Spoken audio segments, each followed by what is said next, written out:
बिस्मिल्लाहिर्रहमानिर्रहीम। अस्सलाम वालेकुम students, here your instructor Mohammad Irfan Qayyum and welcome to my YouTube channel success teacher. उम्मीद करता हूँ आप सभी लोग खैर आफियत के साथ होंगे। बच्चे, आज के इस पर्टिकुलर वीडियो के अंदर हम लोग जिस पर्टिकुलर टॉपिक को डिस्कस करेंगे वो हमारे पास 21 सितंबर को इवनिंग बैच के अंदर पीएमसी पेपर का जो केमिस्ट्री पोर्शन है हम लोग इसको डिस्कस करेंगे। So let's start with the first question.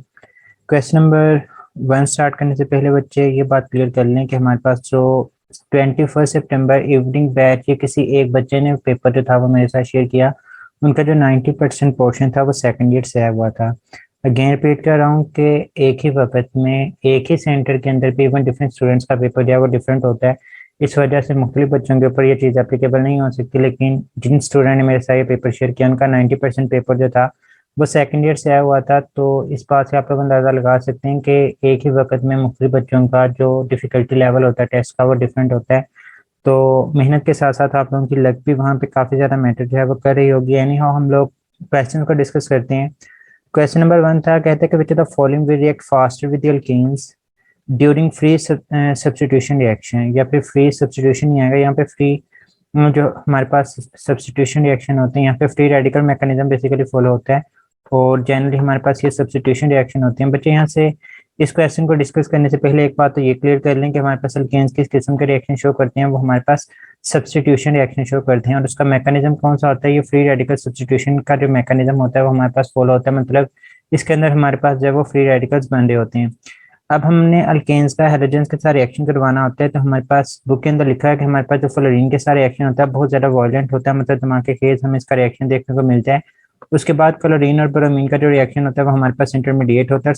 सबसे लास्ट में हमारे पास आयोडीन आती है, जिसके केस में हमारे पास जो यील्ड होती है वो भी प्योर होती है और वो हमारे पास रिएक्शन भी रिवर्सिबल होता है। तो इस वजह से हमारे पास आयोडीन वाला रिएक्शन जो है वो बहुत ही स्लो होता है।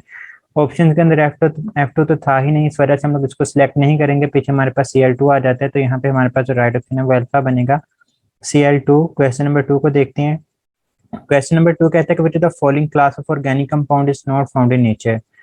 अल्केन्स, बच्चे मार्श गैस जो हमारे पास कुदरती गैस है, नेचुरल गैस, उसका 85% जो है वो मीथेन के ऊपर मुश्तमिल है। तो ये कुदरत के अंदर पाई जाती है, मीट से ये हमारे पास पाई जाती है। उसके बाद लिपिड्स और स्टेरॉइड्स की बात करें तो हमारी बॉडीज वगैरह के अंदर या फिर एनिमल्स के अंदर जो है वो आप लोगों को देखने को मिलती है। जबकि अल्काइल हैलाइड्स में ऑलरेडी एक क्वेश्चन के डिस्कशन के अंदर इस बात को डिस्कस कर चुका था कि हमारे पास जो अल्काइल हैलाइड्स हैं ये हमारे पास सिंथेटिक कंपाउंड होते हैं। बच्चे, आप लोगों को एफएससी के क्लासेस के अंदर ये बात बताई जाती है जहाँ पे हम लोग प्रिपरेशन ऑफ अल्काइल हैलाइड्स को डिस्कस करते हैं। तो वहाँ पे ये उनको डिस्कस करवाने से पहले हम लोग ये चीज़ बताते हैं बच्चों को कि बच्चे हमारे पास क्या होते हैं, सिंथेटिक कंपाउंड होते हैं। हम लोग इनको हमेशा लैब्स के अंदर ही प्रिपेयर करवाते हैं, हम ये नेचर के अंदर मिलते ही नहीं हैं। और हम लोग इनको कहाँ से प्रिपेयर करवाते हैं, हम लोग इनको अल्कोहल से प्रिपेयर करवाते हैं।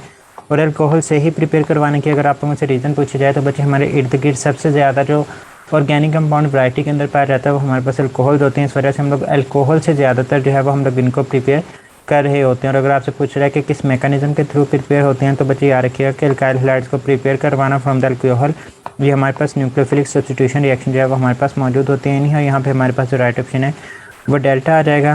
क्वेश्चन नंबर 3 की तरफ मूव करते हैं। क्वेश्चन में पूछा गया था कि which of the following is use in packing materials. Again macromolecules में जो पॉलीमराइजेशन वाला टॉपिक है उसमें से एक क्वेश्चन आया। बच्चे, पॉलीमराइजेशन का टॉपिक बहुत ज़्यादा अहमियत का हामिल है, इसको अच्छे तरीके से आप लोग करके जाएँ।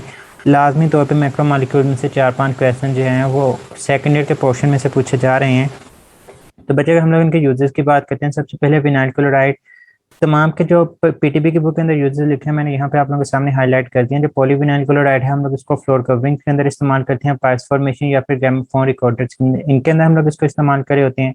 अगर हम लोग पॉलीस्टाइरीन की बात करते हैं तो हम लोग इसको फूड कंटेनर्स के अंदर इस्तेमाल करते हैं, cosmetic bottles, toys and packing materials. यही बात हमसे पूछी गई थी कि किसको हम लोग पैकिंग मटेरियल के अंदर इस्तेमाल करते हैं। मतलब हमारे पास यहाँ पे जो राइट ऑप्शन है वो पॉलीस्टाइरीन ही बनेगा। अगर हम लोग पॉलीविनाइल एसीटेट पीवीए की बात करते हैं तो बच्चे इसको हम लोग इस्तेमाल करते हैं as an adhesive material and as a binder for the emulsion paints. Paints के अंदर मतलब दीवार के साथ चिपकने के लिए जो पेंट्स के अंदर मटेरियल ऐड किया जाता है वो हमारे पास कौन सा होता है, वो पॉलीविनाइल एसीटेट। और लास्ट पे अगर एक्रेलिक रेजिन के भी मैं आप लोगों के साथ यहाँ पे शेयर कर देता हूँ, तो हमारे पास इसको इस्तेमाल किया जाता है in the manufacturing of the plastic paints, car industry या फिर वाटर बेस्ड जो वेदर रेजिस्टेंट पेंट्स होते हैं इनके अंदर हम लोग इस्तेमाल करते हैं। एनी हाउ यहाँ पे जो चीज़ पूछी गई थी वो पैकिंग मटेरियल के हिसाब से पूछी गई थी, तो उसके मुताबिक हमारे पास यहाँ पे जो राइट ऑप्शन है वो डेल्टा बनेगा। क्वेश्चन नंबर 4 की तरफ मूव करते हैं। क्वेश्चन था हमारे पास कि epoxy resins are mostly used in. तो बच्चे एक ही ऑप्शन जो उसका राइट ऑप्शन था वो बच्चे ने बताया, बाकी ऑप्शन उनको याद नहीं थी। यानी हाँ epoxy रेजन को भी हम लोग तो मोस्टली इस्तेमाल करते हैं। तो ये हमारे पास मेजर यूज होता है epoxy resin is in coating material which give the toughness flexibility adhesion and chemical resistance. तो यूजेस बहुत ज़्यादा पूछे जा रहे हैं, आप उनके यूजेस को ऐसे टेस्ट क्रैम करके जाना है, कंसेप्चुअल क्वेश्चन भी नहीं होते, सिर्फ पॉलीमराइजेशन का जो टॉपिक है वो आप लोगों ने अच्छे से पढ़ के जाने हैं, उनके यूजेस किससे बनते हैं, टाइप्स ऑफ पॉलीमर्स कितनी होती हैं, on the basis of structure 3 होती हैं, on the basis of temperature जो है वो हमारे पास 2 होती हैं। इसके अलावा कौन सा इनऑर्गेनिक होता है, कौन सा ऑर्गेनिक होता है, तो पहले ही पेज के ऊपर ये टेबल बना हुआ है। उसके बाद नेक्स्ट पेज से एमसीक्यूज आ रहा है, डिग्री ऑफ पॉलीमराइजेशन के ऊपर डेफिनेशन पूछ रहा है, और डिग्री ऑफ पॉलीमराइजेशन से ऊपर एक टेबल मौजूद है जिसमें उसने लीनियर ब्रांच और क्रॉस लिंक मैक्रोमोलिक्यूल्स का जिक्र किया हुआ, तो वहां से भी एमसीक्यूज आ रहा है।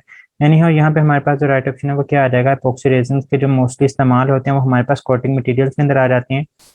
क्वेश्चन नंबर 5 देखें, विच of the following is inorganic macromolecule. तो इसी टेबल में से 12 हर एक पेपर के अंदर ऑलमोस्ट इसमें से एमसीक्यूज है वो पूछा जा रहा है। इसके अलावा इसके इंट्रोडक्शन में से स्ट्रोडिंगर वाला क्वेश्चन आता था कि किसने मैक्रोमोलिक्यूल का सबसे पहले कॉन्सेप्ट दिया था।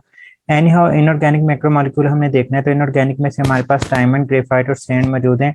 तो हमारे पास यहाँ पे जो डायमंड है वो राइट ऑप्शन बनेगा। अगर आप लोग प्लास्टिक, सिंथेटिक फाइबर और प्रोटीन्स को देखते हैं तो हमारे पास प्लास्टिक और सिंथेटिक फाइबर जो हैं वो ऑर्गेनिक सिंथेटिक पॉलीमर्स में मौजूद हैं, जबकि हमारे पास जो प्रोटीन है ये हमारे पास ऑर्गेनिक बायोपॉलीमर्स के अंदर जो है वो हमारे पास मौजूद होगा। एनी हाउ यहाँ पे हमारे पास जो राइट ऑप्शन है वो इनऑर्गेनिक के अंदर हमारे पास डायमंड जो है वो हमें देखने को मिल रहा है। तो यहाँ पे हम लोग जो है वो अल्फा को मार्क करेंगे as your right option. Question number 6 की तरफ मूव करते हैं। क्वेश्चन पूछा गया कि how many shells are present in case of calcium. अब ये 21 सितंबर के इवनिंग बैच में क्वेश्चन नहीं था, ये हमारे पास 21 के मॉर्निंग बैच में था आई थिंक सो क्वेश्चन, या फिर 20th पेपर में था। तो बच्चों ने कमेंट सेक्शन के अंदर पूछा था कि सर कैल्शियम का एटॉमिक नंबर जो है वो हमारे पास 20 होता है, तो हाउ इज इट पॉसिबल कि हमने इसका जो राइट ऑप्शन मार्क किया था वो हमने ये कहा था कि इसके अंदर 4 शेल हैं वो हमारे पास मौजूद होते हैं। बच्चे नो डाउट अगर ये हमारे पास न्यूक्लियस है, ये हमारे पास पहला शेल है, ये दूसरा, ये तीसरा, और उसके बाद है वो हमारे पास फोर्थ शेल। हम लोग कहते तो यही है कि हमारे पास के है, एल है, एम है, और उसके बाद हमारे पास एन आता है। के अंदर हमारे पास 2 इलेक्ट्रॉन्स, एल के अंदर हमारे पास है वो 8 इलेक्ट्रॉन्स, और एम के अंदर 18 इलेक्ट्रॉन्स लाई करने चाहेंगे, और एन के अंदर जो है वो हमारे पास 32 लाई कर रहे होते हैं। तो बच्चे कैल्शियम का एटॉमिक नंबर के मुताबिक पहले में 2 आ जाते हैं, दूसरे में हमारे पास 8 आ जाते हैं। अब एम के अंदर 18 आ सकते हैं, तो यहाँ पे हमारे पास कैल्शियम का 20 एटॉमिक नंबर, मतलब पीछे 10 इलेक्ट्रॉन बचते हैं, तो होना तो ये चाहिए बच्चों के मुताबिक। बच्चों ने इसी वजह से ये क्वेश्चन पूछा कि सर यहाँ पे हमारे पास 10 इलेक्ट्रॉन्स आ जाते हैं, तो इसका जो राइट ऑप्शन है कैल्शियम के केस में शेल जो है वो 3 होने चाहिए, लेकिन हम लोग 4 को मैंने क्यों मार्क करवाया था।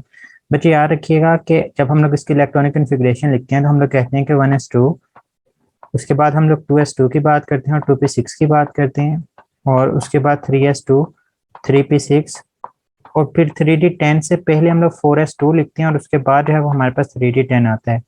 इस बात में कोई शक नहीं है कि एम के अंदर जो है वो हमारे पास 18 इलेक्ट्रॉन्स ही आते हैं। लेकिन बच्चे याद रखेंगे 1s2 मतलब हमने पहले शेल के अंदर 2 इलेक्ट्रॉन्स फिल किए, उसके बाद 2s2 और 2p6 में से हमने जो सेकंड शेल है उसके अंदर 8 इलेक्ट्रॉन्स फिल किए, उसके बाद 3s2, 3p6 हमने इसके अंदर पहले 8 इलेक्ट्रॉन्स फिल करने के बाद 4s2 मतलब चौथे शेल के अंदर 2 इलेक्ट्रॉन्स रखने हैं, ना कि आप लोग पहले 18 यहाँ पे फिल कर दें। 4s2 के बाद आप लोग दोबारा से 3d जो होगा, 3d के 10 इलेक्ट्रॉन्स होंगे वो आप लोग इसके अंदर फिल करेंगे, और टोटल आपके पास इलेक्ट्रॉन जो है वो 18 बनेंगे। लेकिन इन 10 इलेक्ट्रॉन्स को फिल करने से पहले हमें इन 2 इलेक्ट्रॉन्स को रखना पड़ेगा according to n plus cell rule. यानी और यहाँ पे ये बात है वो हमारे मकसद की नहीं है, जो बताने का मकसद था वो हमारे पास ये है कि 18 इलेक्ट्रॉन तक जो है वो हमारे पास थर्ड शेल में पहले आते हैं, फिर हम लोग जो नेक्स्ट 2 इलेक्ट्रॉन्स होते हैं वो 4s2 में मौजूद होते हैं, तो हम लोग उसको फोर्थ शेल में फिल करेंगे, और उसके बाद यहाँ पर हम लोग 3d10 की तरफ मूव करते हैं। एनी हाउ यहाँ पे हमारे पास जो राइट ऑप्शन क्वेश्चन का बन रहा था कि कितने शेल्स मौजूद होते हैं, तो वो 4 होंगे ना कि 3, तो यहाँ पे जो राइट ऑप्शन है वो हमारे पास 4 ही बनेगा। क्वेश्चन नंबर 7 देखते हैं। कहता है कि अल्कोहल्स में गिव रिएक्शन विद। अब अल्कोहल्स का अगर मैं स्ट्रक्चर ड्रा करता हूँ तो हमारे पास CH3, CH2, उसके बाद O और H।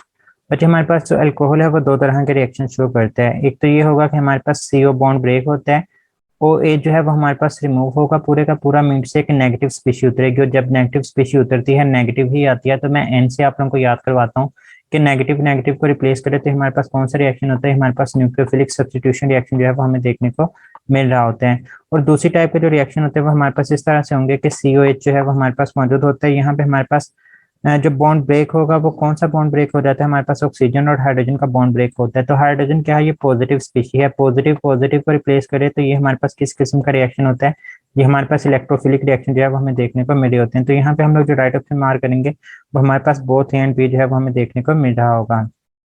क्वेश्चन नंबर 8 कि hydrolysis of ethyl acetate gives. बच्चे इथाइल एसीटेट क्या है, हमारे पास ईस्टर है।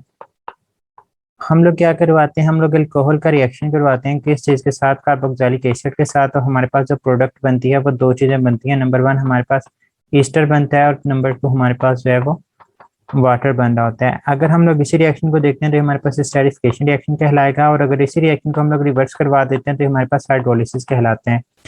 अब हाइड्रोलिसिस के नतीजे में हमारे पास जो प्रोडक्ट्स बनती हैं वो दो चीज़ें बनेगी, number 1 alcohol, number 2 carboxylic acid. तो हमारे पास जो राइट ऑप्शन है वो अल्कोहल प्लस कार्बोक्सिलिक एसिड। यहाँ पे सोडियम एसीटेट लिखा है, बच्चों ने बताया कि सर उसमें कार्बोक्सिलिक एसिड की राइट ऑप्शन ही मौजूद नहीं थी, मतलब यही था एक अल्कोहल था, दूसरा हमारे पास कोई भी कार्बोक्सिलिक एसिड का साल्ट मौजूद था। बच्चे अगर इसमें कार्बोक्सिलिक एसिड अल्कोहल होती तो वो बेस्ट ऑप्शन होनी थी, वही आप लोगों ने सिलेक्ट करनी थी, लेकिन यहाँ पे उसने कार्बोक्सिलिक एसिड की जगह पे उसका साल्ट लिखा हुआ है। तो ये भी आप लोग इसको राइट ऑप्शन के तौर पे बेस्ट ऑप्शन अगर चूज करनी हो तो आप लोग वहाँ पे इसी को जो है वो पिक करे होंगे। तो हमारे पास यहाँ पे जो राइट ऑप्शन है वो बीटा आ जाएगा। क्वेश्चन नंबर 9 की तरफ मूव करते हैं।